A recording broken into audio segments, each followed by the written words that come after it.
प्रणिपात दाऊ।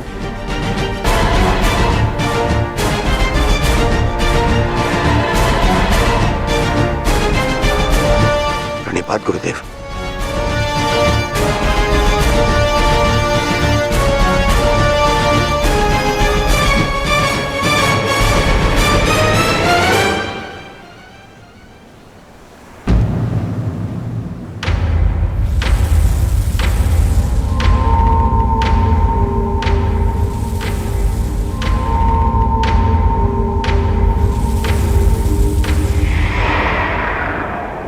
अक्षणी सेना का विनाश हो चुका है कान्हा।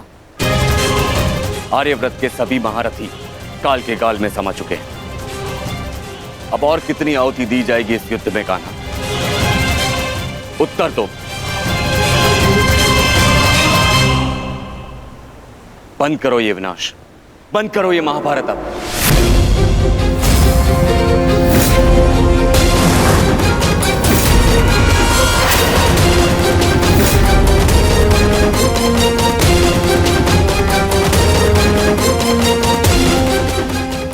नहीं गुरुदेव,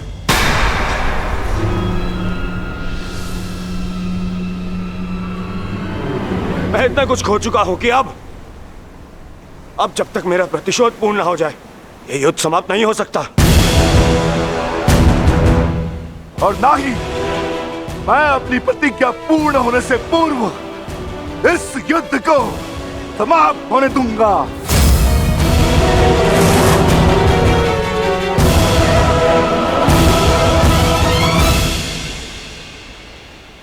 तुमने जो प्रतिज्ञा दुर्योधन के लिए ली है, अब उसका पूर्ण होना असंभव है।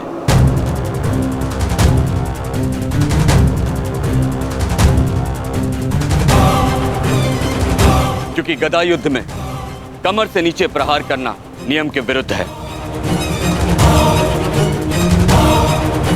और तुमने प्रतिज्ञा ली है दुर्योधन की जंगा तोड़ने की।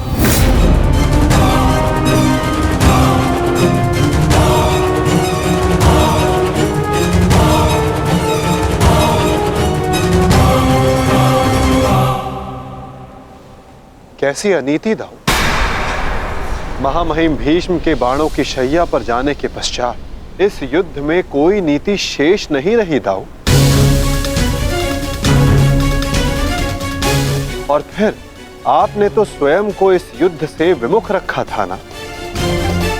आप इस युद्ध में भाग नहीं ले सकते दाऊ।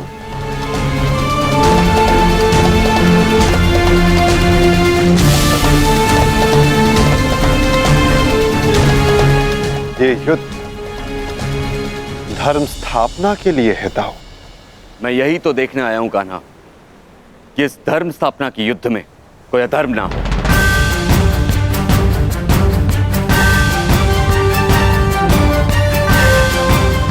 निश्चित रूप से मैं इस युद्ध में सम्मिलित नहीं होऊंगा, परंतु शरणागत की पुकार सुनना मेरा धर्म है। मैं नहीं चाहता कि कल को संसार ये कहे कि यदुवंश के कान्हा के होते हुए अधर्म हुआ।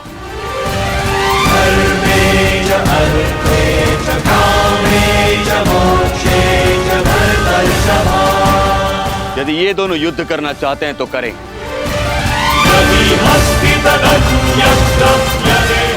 इस युद्ध का निर्णायक मैं बनूंगा।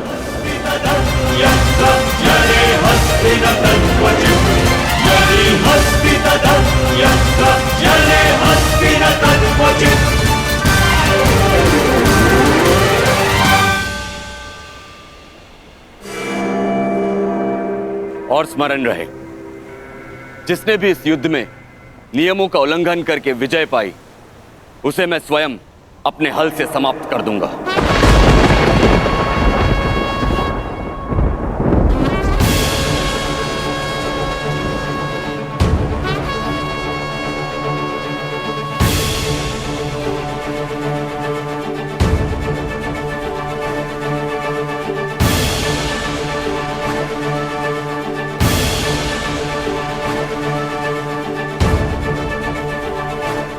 नियम वही होंगे जो गदा युद्ध में लागू होते हैं।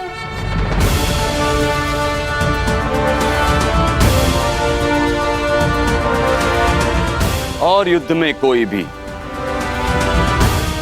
कोई भी योद्धाओं के मध्य नहीं आ सकेगा।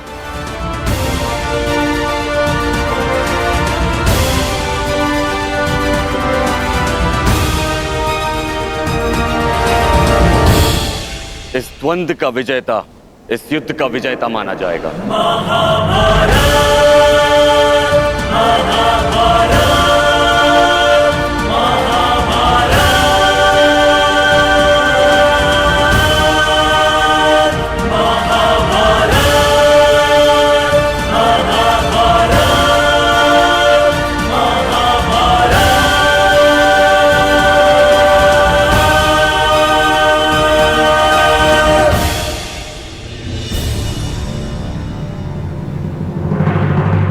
अब धर्म स्थापना का भार तुम्हारे कंधों पर है विकोदर।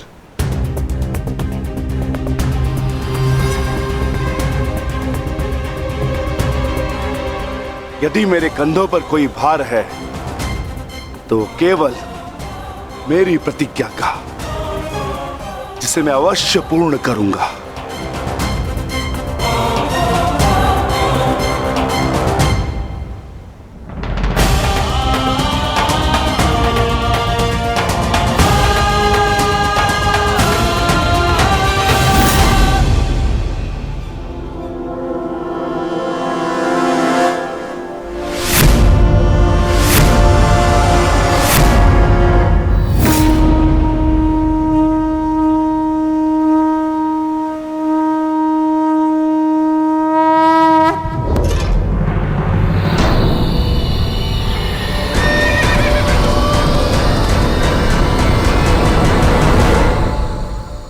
युद्ध प्रारंभ करो।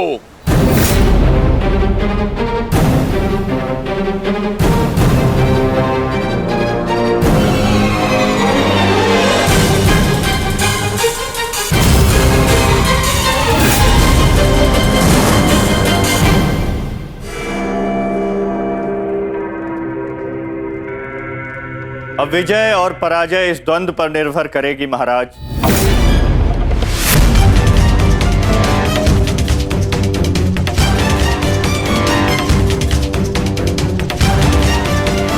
एक ओर प्रतिशोध है तो दूसरी ओर प्रतिज्ञा।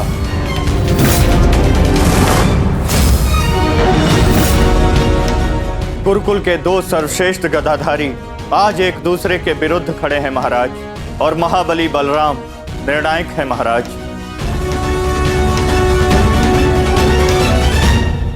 मुझे इस बात में कभी भी संदेह नहीं था संजय कि मेरा पुत्र भीम से श्रेष्ठ गदाधारी है। मुझे पूर्ण विश्वास है कि मेरा पुत्र भीम को अवश्य परास्त करेगा।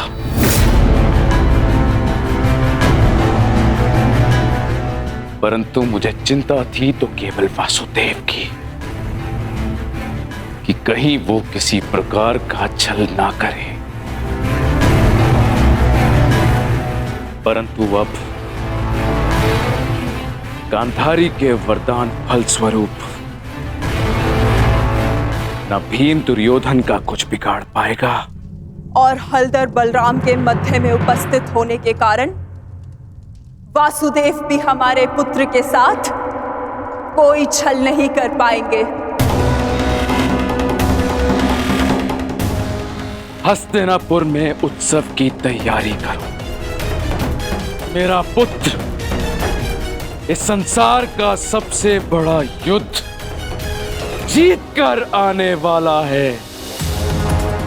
हाँ, तैयारी करो।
हो मित्र, तुम्हारी विजय निश्चित है।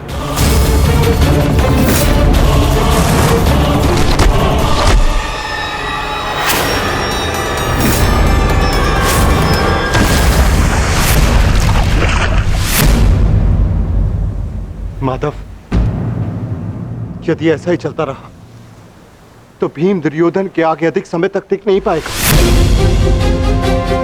ये द्वंद्व पूर्ण रूप से दुर्योधन के पक्ष में है।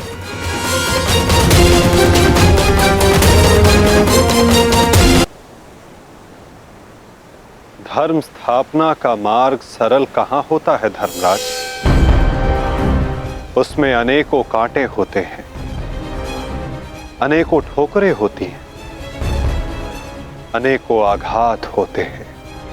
महाबली बलराम अब इस युद्ध के निर्णायक हैं। युद्ध का परिणाम इस द्वंद्व पर निर्भर है।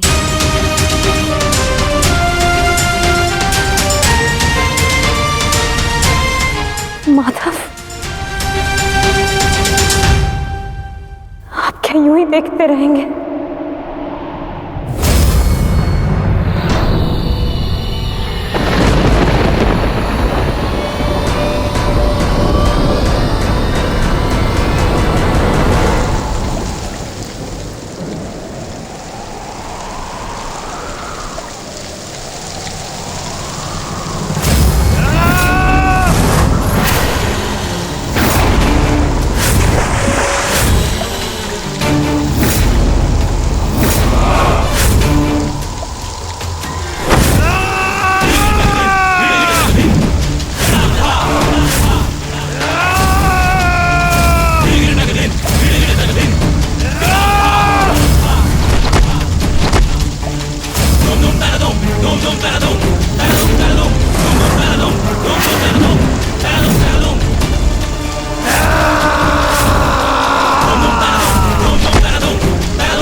पराजय तो तेरी निश्चित है भीम। फिर क्यों पराजय के साथ साथ मृत्यु का भी आह्वान कर रहा है? टेक दे, मेरे समक्ष अपने घुटने टेक दे, अन्यथा आज तेरा जीवन मृत्यु के समक्ष घुटने टेक देगा। जब मेरे ज्येष्ठ कर्ण ने मरते समय अपना धर्म नहीं छोड़ा तो उनका यह अनुज कैसे छोड़ सकता है? अब यह युद्ध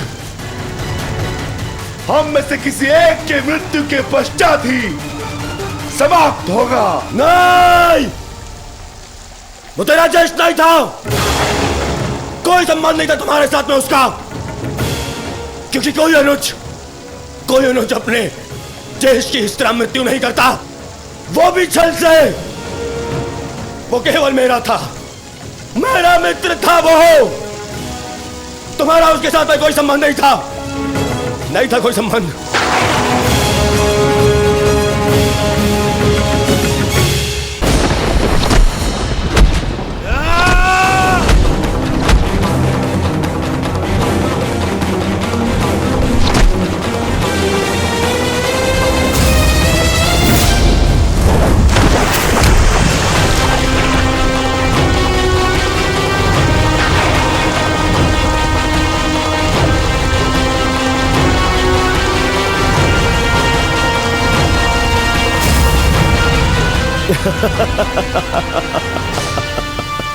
क्यों पांडवों, आनंद आ रहा है? अपने अनुज को ऐसे देखकर आनंद आ रहा है?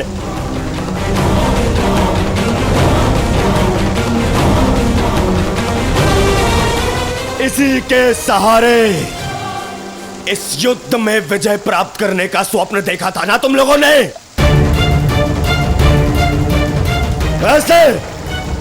ऐसा दिलाएगा ये तुम्हें विजय? हाँ, देखो कैसे निरी, लाचार, धरती की गोद में धंसा हुआ है ये।